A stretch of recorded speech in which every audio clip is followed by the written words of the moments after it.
Hey YouTube, Logan with Hideaway Homestead here, coming to you today with a video on the zucchinis, the update on the what I was calling the lazy raised beds. And what I had done was I just sown a bunch of seeds in here with some rabbit manure just to see what would grow under this tree. And the zucchinis and cherry tomatoes are the ones who want it. We've got a bunch of cherry tomatoes growing in the cherry tree, and got some growing on the ground here. Got tons of green ones that'll be turning red soon. Hopefully everything will come out good before we get to fall here. But as you can see, it's just growing up into this tree like crazy. And the zucchinis are doing well. We've been getting a good number of zucchinis. I came up here to get some more today.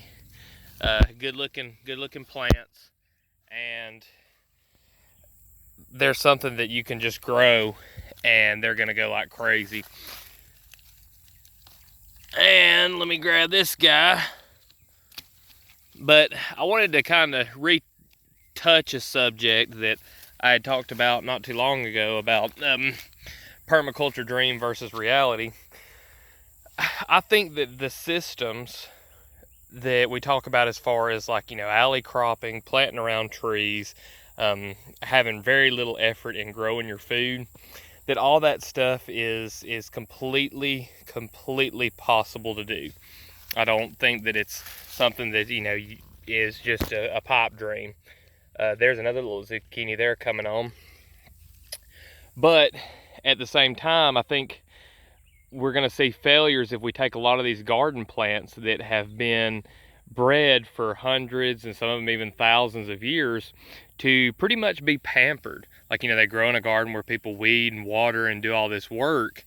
And we're looking for plants that are going to be resilient. There are some garden plants that are just naturally resilient and will grow like weeds, and they grow well when they're incorporated with other plants. And I think that all plants do that. But we've got to discover the guilds and the basically habitat that we have to create for these plants for them to really thrive.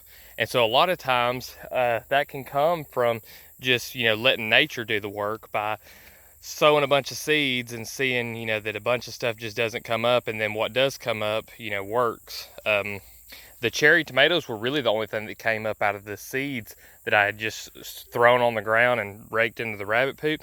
These zucchinis come from me actually planting them in little holes around this tree. So, you know, it's going to be something that's going to take time. It's something that you've got to work at, and it's something that is not going to be just like, hey, throw these seeds underneath this tree and you're going to have an awesome harvest. Now, if we'd have taken these zucchini, if we'd have took these zucchinis right here and planted, say, 2 or 3 under every fodder tree that I have and under every fruit tree, we would have a ton.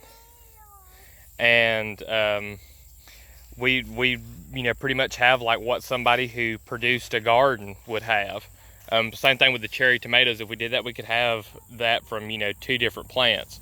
So it's something that's doable, but it's something that you need to know what your expectations are, and basically cater to your expectations. Don't, you know, expect for a thriving, beautiful garden if you're not going to put in the work. But anyway, I hope this video was helpful. If you've got any questions, leave them down in the comments or anything to add. If you liked this video, or if it was helpful, please leave a like on the video. It helps my channel. Subscribe to my channel for more stuff like this. I drop a video mostly every day, and I appreciate all y'all watching, and we'll see you in the next one.